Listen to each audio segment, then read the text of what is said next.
Ration দুর্নীতি নিয়ে আবারও তেড়ে ফুঁড়ে উঠেছে কেন্দ্রীয় এজেন্সি। প্রাক্তন খাদ্যমন্ত্রী ঘনিষ্ঠ রাকিবুল ইসলামের মামাতো ভাইয়ের হোটেলের সন্ধান এবার দীঘায়। আনিসুর রহমান বিদেশ ও তার দাদা আলিফ নূর রহমান মুকুলের বিলাসবহুল হোটেল রয়েছে বলেই সূত্রের খবর। নিউ দীঘায় বিলাসবহুল হোটেল। এই হোটেলের সূচনায় টলিউড অভিনেতার আগমন হয়েছিল বলেও জানা যাচ্ছে। হোটেলে ক্যামেরার সামনে হোটেলের কোনো কর্মী কথা বলতে চাননি।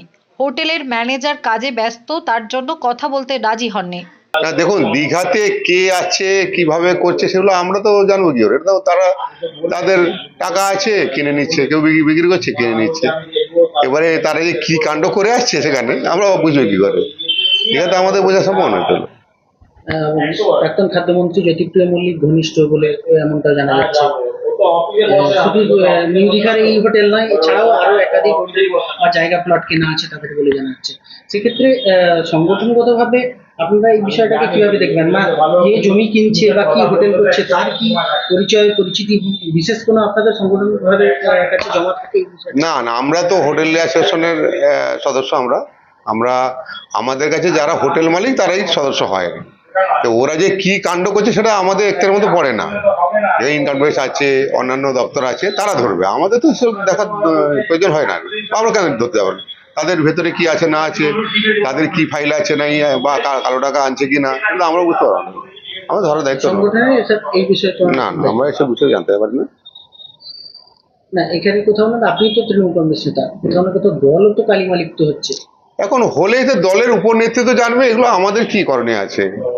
এখন কোন দলের সঙ্গে কোন নেতার সঙ্গে কে যুক্ত আছে, সে নেতা যাদের সঙ্গে যুক্ত হয় তারা বুঝতে পারে। আমাদের পক্ষে এগুলো জানা সম্ভব না। আমরা ছোটখাটো নেতা, আমাদের কি আছে?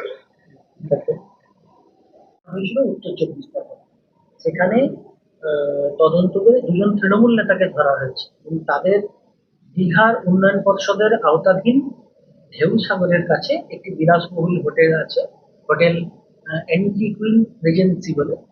সেইটি ওই তৃণমূল নেতা আলিফ নূরের নামে রেজিস্টার। এই ধরনের দুর্নীতির সঙ্গে যুক্ত হয়েছেন তিনি। দীঘায় এসে হোটেল করলেন। দীঘাতে হোটেল করতে হলে কি হোটেল মালিকদের কোনোভাবে প্রোফাইল চেক করা হয়? না, সেই রকম তো আমরা এই এই যে ডিলটা আছে মানে সেইটা সঠিকভাবে হচ্ছে কিনা, জমির বৈধ কাগজপত্র আছে কিনা, ট্রেড লাইসেন্স আছে কিনা, তিনি যে জায়গায় করছেন সেইগুলো আমরা দেখি। এর বাইরে তো ওই ধরনের কোনো চেকিং আমরা তো। Bureau report, D Bangla news.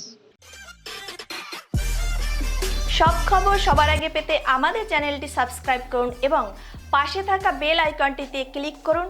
Like ও শেয়ার করুন।